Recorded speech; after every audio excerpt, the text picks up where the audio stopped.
Hello and welcome to another Blu-ray update.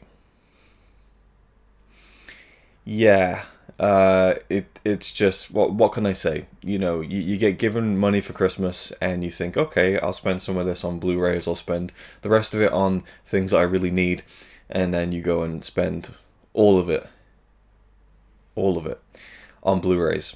So I went back to HMV, or went to a different HMV, the one from the last Blu-ray update, the big sale. That one was in Cardiff. Now I went to the one that's more local to where I live, and they had more things that were on offer in the big sale that weren't, there weren't any copies in Cardiff, so I grabbed quite a few things from the big sale, and I also got a few other things. Quite a few other things. Yeah, I think this is me done for like a good few months, even though technically you could say I didn't pay for them because it's Christmas money, and I also used the last of the HMV kind of credit that I had because apparently they're going under, which is a real shame for a lot of people. So it is what it is. I went in and checked out the big sale stuff, grabbed quite a few things, and grabbed quite a few things that weren't on sale, that were fairly pricey. Some extravagant purchases to be sure, but welcome ones nonetheless. So the first one I'm going to show you is probably the most extravagant purchase. It is a Criterion, and this was available in HMV in two different versions. One version cost £7.50. This one cost £26, and I got the £26 one. Yeah, I really want to see this film, and it has a 4K restoration or 4K digital transfer. It has really nice packaging. I'll just show you what it is. Sex, Lies, and Videotape. I'm a big fan of Steven Soderbergh. Almost every one of his films I've seen I've loved. This one I haven't seen. I really like the idea of it. I'm not sure if it gives you a synopsis on the back. But it's about a guy who, he has a private obsession with videotaping women as they confess their deepest desires. It's got a really good cast. I love Andy McDowell. And I don't know, I was compelled to grab it. I thought I shouldn't. It's just pricey. I could get so many more films for my money than this. But it has a really nice kind of, how would you even call it? A slip case, a slip cover. And it's actually quite difficult to get the whole thing out because the booklet just slides it out completely. I'm going to try and be really careful here and actually show you. Okay, the booklet is just coming out. The booklet does not want to stay in whatsoever. If I can get this thing out. That's the thing. It looks really nice, but it's kind of difficult. Okay, so we have this plastic outer, almost like protection sleeve, but it also like adds a kind of a texture to the main image of Andy McDowell there. So it's a really nice effect, and it's a very flimsy package. So I wanted to get it at some point, and the beauty of HMV, if you're like me and you're a collector and you want things in really nice condition, you can go in and you can pick it up and say, hey, it's in nice condition. You don't have to order online and hope that it's not going to get crushed, which it probably would, considering how flimsy this is. And the way that it's designed, it's always going to be slightly askew, unfortunately.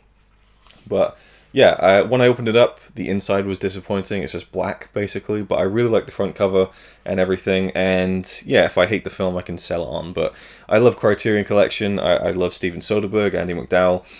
James Spader, I believe, stars in this also, who I quite like as an actor. I haven't seen him in that many films, but I've always found him to be quite captivating in the things I have seen him in. So I just thought, I'm just going to bite the bullet and grab this one. It's one of the ones I really wanted when it was announced and released. So there you go.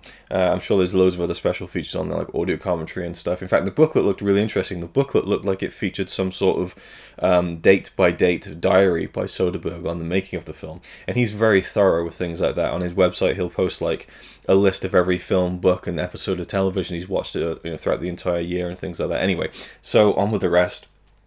This, you could argue, is an extravagant purchase because I actually paid money for it. But I just thought I'd grab it while, again, it was... the slipcover's a little bit worn down on the edges, unfortunately. But it's a Blu-ray that when it was announced, I was like, that's awesome. I love that Eureka are releasing this. I'm going to get it. It is the complete, comprehensive, limited edition Troll Collection. Yeah, I got the Troll Collection. This features Troll, Troll 2, and Best Worst Movie. So the first Troll which me and Connie reviewed in the original Epic Film Challenge like years ago. You can go check that out. It's kind of a fun video. I use clips from the film and stuff. In fact, I might link it down below if I remember. Troll is just a really wacky 80s movie about trolls and magic, and it's about a young boy called Harry Potter who learns magic. Believe it or not, it's a really weird one when you look into it like that. But it's a pretty terrible film. But it has an entertaining 80s charm to it that I really enjoy. Then we have Troll 2, which is debatedly, arguably the worst film ever made. Like, it is just abysmal. The acting is atrocious. The story, the plot, the scenarios, it's just ridiculous. And it isn't even really a proper sequel to the first one. They just called it Troll 2. It's bonkers. It's batshit crazy. And then we have the documentary Best Worst Movie, which I believe came out in 2009. Yes, and it was directed by the kid who stars in Troll 2. And he talks about in the film how, he was a kid starring in a movie. He thought this was like his dream come true, and it turned into like the worst thing ever. But then the film started turning around again, and it was reminds me of that scene in How I Met Your Mother when they're in the car and they've got 500 miles on repeat, and he's just like, don't worry, it comes back around again. It came back around again, and people started loving how bad it was. Screenings, cult festivals, all this kind of stuff. So the documentary Best Worst Movie covers that in detail and reunites some of the cast members, and it's a brilliant documentary. It's well worth the price of admission alone for me to have on this Blu-ray.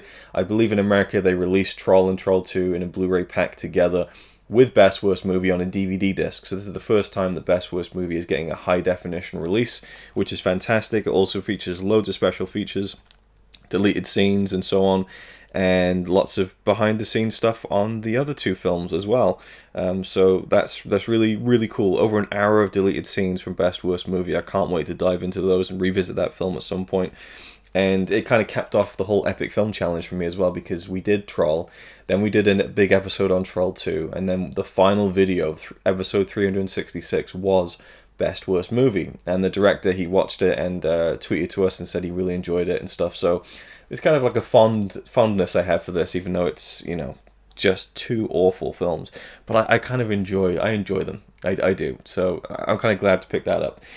This is another extravagant purchase, maybe even more so than Sex, Lies and Videotapes. I thought I'd get the extravagance out of the way first and foremost.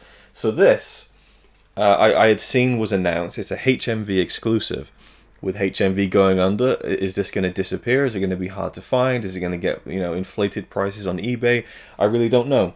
So I thought, do I bite the bullet on this one? It's really expensive, and I already own the movie, and it's a format that I don't currently have the system for. Yes, it's a 4K Blu-ray. I don't have a 4K TV. I don't have a 4K player. I don't plan to have one anytime soon. At some point, sure, maybe 2020. But in the name of future-proofing, this is a film, one of the main films I'd want in 4K. When we get the 4K setup eventually down the line, however long it takes, this is going to be one of those first films I want to throw in and watch and just kind of be blown away by all over again. And it is Blade Runner 2049. This is the HMV Collector's Edition, Limited Edition, Deluxe Edition, whatever you want to call it. It's a really, really cool edition. When I opened this, I kind of felt like I'm really glad I got this actually. So this is just a stunning box set. Nice hard outer box. And it has the 4K Blu-ray, it has the regular Blu-ray, it has the bonus disc, 5 art cards, a booklet, and a poster. It doesn't mention the poster on the front.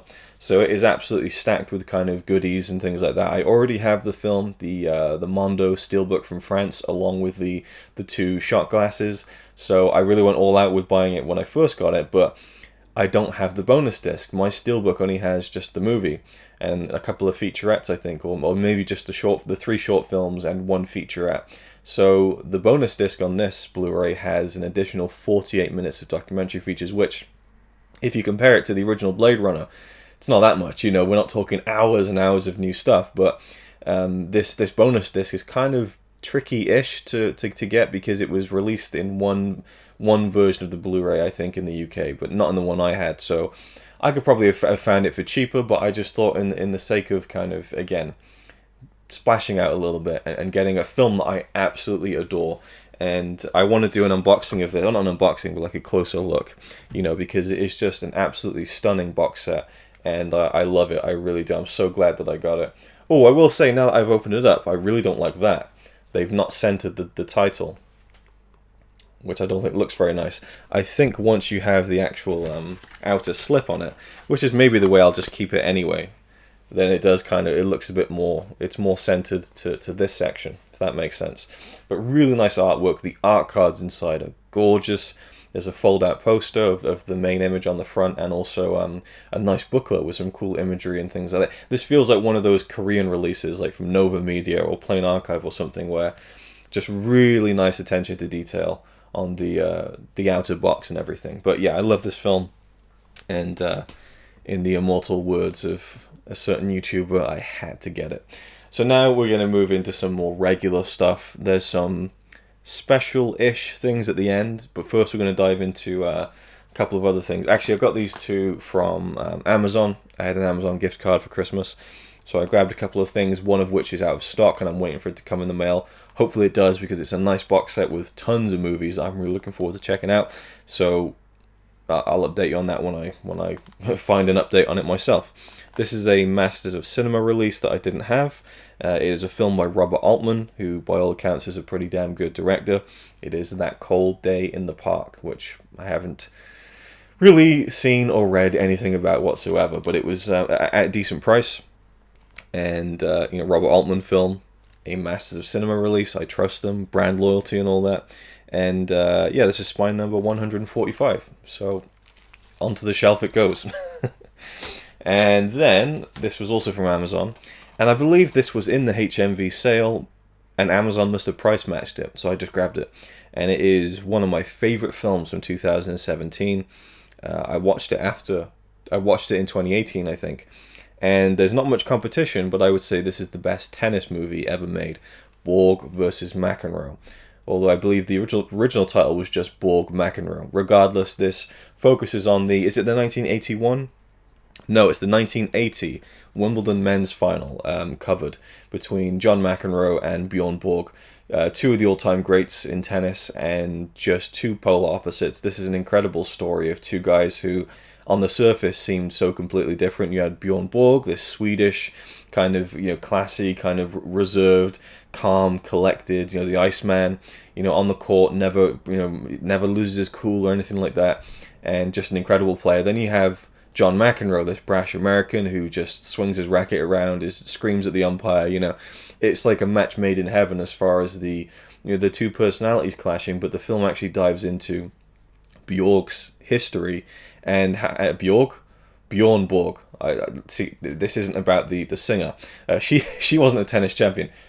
Borg's history, as I'll leave all that in for free, growing up and having anger issues, which I never knew. So it really dives into both of their kind of inner psyches, but really it's about Borg, I think. The title kind of makes it seem like it's more of a dual thing.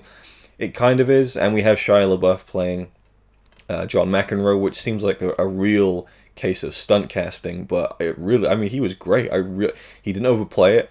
There was a couple of moments where I think they overdid the McEnroe personality, where I just felt like they were throwing things in there that weren't really true to what happened. There's a bit in the press conference where he's telling people to fuck off, and it's like, he wasn't that bad, it wasn't, but I get how they're trying to illustrate the differences, but I think the film did a great job of actually showing both of their kind of backstories, what led to this moment, this big match, and then when it shows you the match, holy moly, incredible. The editing is just unreal. The way that they convey this match to someone who doesn't know all the rules of tennis, I think was really good. Connie was like so into it, and I loved that. It was just a brilliant execution of a tennis match, and one of the great tennis matches of all time. Like the way that match went back and forth, it's like a movie. The kind of the false finishes, like a wrestling match as well. So really had to buy this eventually, and it has a couple of special features, nothing too extensive, but for £4, absolute steal.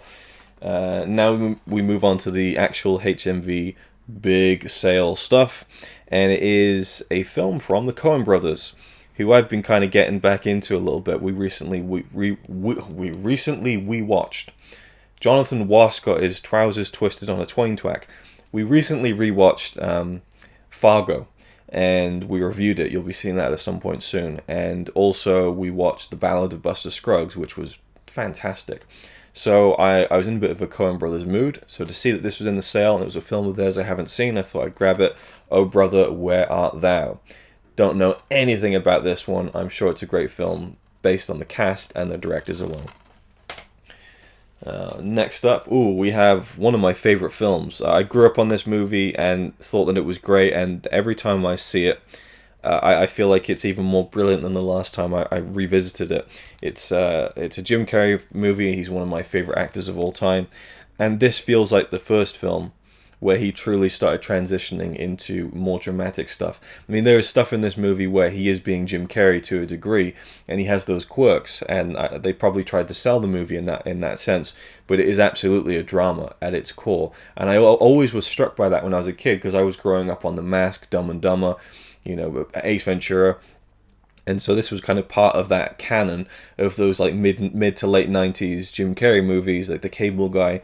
And I suppose Cable Guy is kind of a really weird one as well, and that's before this. But this one I feel like really put him on a course to do some really great dramatic acting, and it was The Truman Show. Love this film so much. £4, absolute steal. Looks like it's got some cool documentaries on there, which is nice. I've never seen those. And just to own this film in general was an absolute must. It's just one of those ones I never got around to buying before. This one I really wanted to get last time in Cardiff, and I completely forgot about it. So I finally picked it up for $6.99 on sale. Game Night, one of my favorite films of 2018. Love this so much. Seen it 3 times at this point. It's just so funny. I think it's one of the best comedies in the past 20 years. For me personally, I mean, comedy's so subjective. What makes you laugh might not make me laugh, but I just thought this film was hilarious. It's brilliantly plotted and executed and edited and shot. There's just some really great filmmaking going on here without it trying to kind of, they're not trying to show off with any of the cool things they're doing in this film. It all just fits seamlessly into this really wacky and fun story of these adults having a game night that goes way wrong over the course of one evening, and it's just a really fun, exciting, slightly ridiculous, and hilarious film. Then we have a film that's probably one of my favorites of 2016, and I was looking for this everywhere and I couldn't find it in HMV, and I got to the till and there it was on the till. I suppose it's £4.99 with any other purchase. So this feels like an appropriate time to pick it up. It is M. Night Shyamalan's Split. I thought this was fantastic. I still haven't seen Unbreakable. I know. Hands up. I don't know what's wrong with me. I'm going to have to check that out before Glass comes out, which is probably a couple of weeks now. And then probably rewatch this one and then head right into the final film of the very unlikely trilogy, it seems. So when the reveal at the end of Split came, I was like, oh, so it's the Unbreakable thing. Yep, got it. Bruce Willis. It just completely over my head. I kind of got that it was a part of that, but it didn't make any kind of reveal sense to me. So I kind of watched this on its own merit, as did most people. It was kind of a surprise, of course, but it's one of those things where it's it didn't resonate with me so much with the reveal at the end of the film. And I also felt like where it goes at the end of Split, mild spoilers if you want to skip ahead 10 seconds, when it becomes a bit supernatural and stuff, I kind of disengaged a little bit. I really just love the idea of this film being an actual psychopath or an actual man who's suffering from multiple personality disorder, and that's all it was to it. But I'm intrigued to see where they take it to a more supernatural level with Glass. Another sale item, this I just grabbed. I just thought, let's go for it. It's got an incredible director and an incredible actor. Or at least an incredible icon. I can't say I've seen too much of this actor's work, and he very much works within his own wheelhouse, but it's John Wayne in Rio Lobo. Obviously, it's a Western, and it's directed by Howard Hawks, who is just, every Howard Hawks film I've seen has just been stellar, so pure kind of director loyalty alone, I thought I'd grab that and give it a look at some point. I'm sure that perhaps Wolfgratz will chime in on a comment on that one. I have to assume that you've seen it. This one is another one of my favorite films from 2016, 10 Cloverfield Lane. Great thriller, absolutely brilliant thriller. And another one where I kind of wish that, at the end it turns out that there was no supernatural element to it, and it was just a crazy guy in a bunker with a couple of people. But the tension and the acting in this are just top notch, and I look forward to having a look at some of the behind the scenes features on that one too. This is another one that was $3.99 and has gotten interesting reviews, rave reviews from some, mixed from others, and it is, I don't know where this film is from. I think it might be a Swedish film, and it stars a couple of American actors, a British actor actually, and I have no idea what to expect, but people say it's pretty jaw-dropping at times. It is The Square.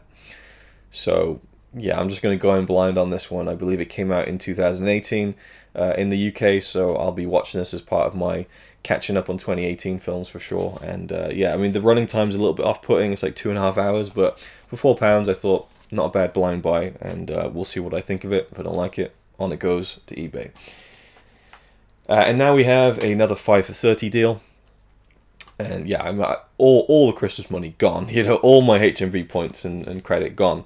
But I'm excited about a lot of these films that I've seen before and have loved, like Split and 10 Cloverfield Lane, and even the Troll movies to some extent, and of course Game Night. But then some films I haven't seen before that I'm really excited to check out for the first time. So for the 5 for 30, I got 3 films I might feature in my Asian Cinema Season 2, and 2 films that I just grabbed for the 80s nostalgia, but also the 80s discovery, because I haven't seen these films. So the first one is Weird Science. I have seen probably about 60% of this film on TV when I was a teenager, and I really, really loved it. So I'm intrigued to see if the whole film holds up to that degree, and to check it out in high def, obviously.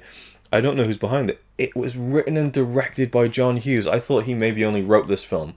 Holy shit, this gets me even more excited about this now. So this is a John Hughes original. So yeah, great kind of 80s cast. Anthony Michael Hall, Kelly LeBrock, Bill Paxton, I'm pretty sure is in this as well. Weird Science. And this one I grabbed because I recently read Ready Player One, and I loved it. I thought the book was phenomenal. And in the movie Ready Player One, they go into the movie The Shining. But in the book, they go into, or at least the main character, Wade, goes into the movie War Games. And he has to reenact it, like line for line, action for action, which is a really fun idea that they couldn't. They really couldn't have translated that to the big screen, I don't think. But this is, classic 80s film starring one of my favorite 80s kind of faithful, you can always count on this guy in the 80s to give a fun performance, and that is, of course, Matthew Broderick and Ali Sheedy, who I have always been a fan of and hadn't really seen her in too many other films. So I'm looking forward to seeing those two together in this one. It's about a guy who I believe he's gets into advanced security systems and stuff while playing video games. I think that's kind of like the general gist of this. Sounds pretty fun, and yeah, it's just one of those 80s films I haven't seen, so I absolutely have to check that out at some point. Then the other 3 are Asian films, as I said. I don't know how to pronounce this director's name. Hao Xiao Sen? Nah, don't think that's it. But it looks like a fun martial arts film. Well, not a fun martial arts film. It looks more like a classy martial arts film. The Assassin. Nice black case as well. And I don't know, just the cover alone intrigued me. For £6, I thought, I'm going to give this one a look. And, I don't know, just sometimes you get drawn in by things, and this one just seemed to really catch my eye for some reason.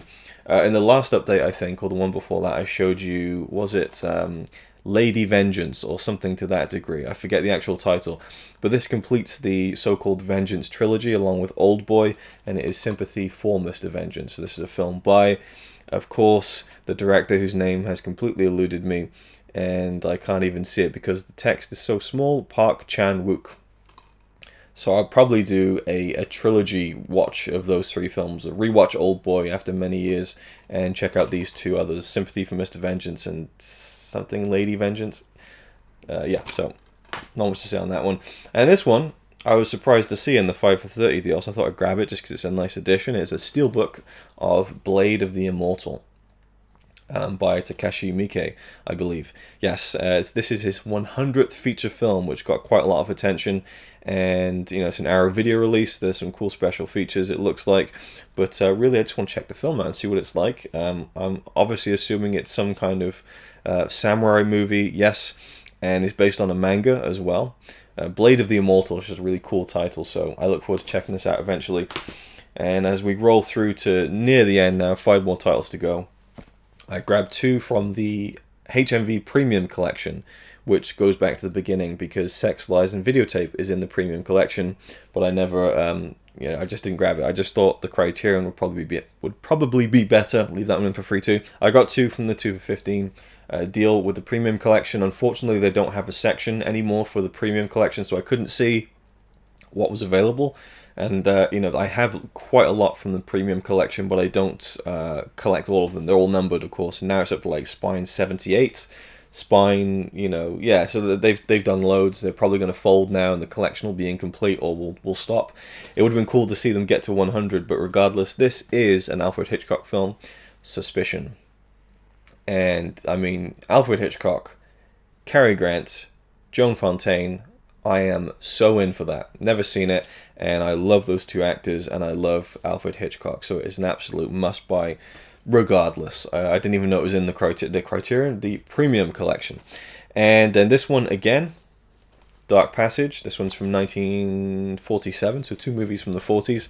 Dark Passage, Humphrey Bogart, Lauren Bacall. I want to see it. I've only seen their first film together, To Have and Have Not, but I loved it. I love their chemistry. Love that front cover. That's just a gorgeous film noir cover if I ever saw one. And not too many special features on these 2, but just 2 that really jumped out to me. I thought I'm going to grab those. And there was a couple of other ones, but I decided against going crazy, even though I did already go pretty crazy, right? Okay, yeah. This is an absolutely disgusting buy. I'm so ashamed of myself, honestly. This is just abysmal. I can't believe I bought this. Like, what is wrong with me? Honestly, I honestly deserve a slap in the face for this one. This is the 101 Films release of Trespass. This is $3.99. Has a nice booklet in there, nice slip box, really cool textured slip box and everything. Got boatloads of extras, 2 commentaries, a limited edition booklet, interviews, stars Bill Paxton, directed by Walter Hill. I would have never have bought this if it was... What am I doing? It's unbelievable. Like, my hand just picked it up, put it in the pile. Just abysmal. Like, this could be a really good film. I might enjoy it. That'd be great. That'd be like a really fun surprise. But my sickness, my Blu-ray condition, go check out the podcast now, is so much that I see a Blu-ray with a booklet and a limited edition slipcase and it's £4 and I just buy it regardless. Hopefully it's good, but the pairing of Ice-T and Ice Cube really doesn't instill much confidence, I have to say. Slap on the wrist for that one. So, 2 more to go. I got these in the 2 for 25 deal, and I recently saw that Arrow Video had a sale going on where these were both £10, so I overspent by £5 if I had just looked at the sale. But regardless, I think that I'm going to really get a lot out of these 2 releases. So the first one, which I had such a stress with the past few days because it had the red tag on it. HMV, they have these red tags inside the Blu-ray where you can't open the case and it locks the disc in place. And I didn't want to wait another week to go back because I wanted to watch these films like this weekend. So I spent like hours trying to get into this thing. I actually had 2 of them. The square also had a red tag. I put a magnet underneath and I wiggled it out with a butter knife and it just came right out. It was just great. Pulled the tag out. Brilliant. I could be a thief. And then this one wasn't budging at all. I got the case open, but I couldn't get the disc out, and I cut the case into pieces. I was so fucking determined to get this red tag out. I got a knife and I was sawing away at the inside of the thing, and it was just like it was going to crack the disc. Connie came in and helped with one of her really precise knives. We were there for like half an hour. Eventually snapped the thing, got the disc out, and the case was in tatters, just half of a mangled mess of plastic. And so I put it in another case. And it's as good as new, and it is the Mohsen Makhmalbaf Poetic Trilogy. an Iranian director, and I have seen one of these. I watched it and reviewed it for the Epic Film Challenge 2, and that's Gabba. Gabba is a stunning film. I didn't love it like completely, but there's some incredible imagery there, and I'm really looking forward to revisiting it. I think I said at the time I'd love to see it in Blu-ray in high definition, because I watched it on some really bad kind of DVD rip, which wasn't good at all. I could see that the visuals are great, but I couldn't fully appreciate it. So I'm really looking forward to seeing that again at some point, and owning it on Blu-ray is great. But there are two other films, The Silence and The Gardener. The Gardener was the disc that was locked into the case, so I actually put it in and tested to see if it worked fine, and ran through the film. It looks like a documentary in standard def, which is kind of like, huh. But I'm hoping The Silence is going to deliver some more high definition goodness. But this is stacked with special features, 2K restorations of The Silence and Gabba, which tells me, of course, that The Silence is in high definition. The Gardener must have been shot on video, and so there's nothing you can really do with that. There are uncompressed Persian soundtracks to all three films, it seems. Audio commentary on Gabba. An in-depth conversation between the Iranian director and film critic, Jonathan Romney, newly produced for this edition. Archival interview, original trailers, and a booklet, of course. So, yeah, just really looking forward to diving into these films, and I will be covering at least two of them in my Asian Cinema Season 2. Because Iran is in Asia. So, and I covered quite a few Iranian films in the original Asian Cinema Season 2017, so I wanted to kind of get at least a couple more Iranian films in the mix this year. And then finally, someone recommended me this director, or asked me if I'd seen anything from them in a recent video. So if you're out there, it worked. I kind of was intrigued by this.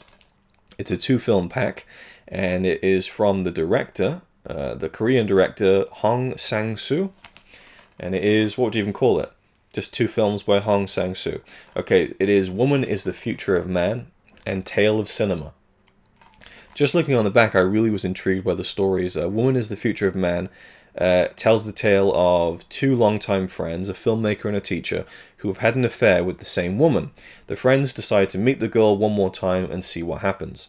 Tale of Cinema uses the trope of a film within a film to tell 2 stories, and I'll just leave that there. It just sounds really intriguing, so I'm looking forward to checking out these Korean movies. Another thing I didn't get into with the first Asian Cinema Season was Korean films, so I'm hoping to kind of get that more in the mix, because I really just lean towards Japanese films, really. But regardless, there we go. Those are all the Blu-rays, and I got one more thing. One more thing. I said it would never happen. I was absolutely adamant that I would never get into these, and I would never buy one as long as I shall live. Ladies and gentlemen, I got a Funko Pop.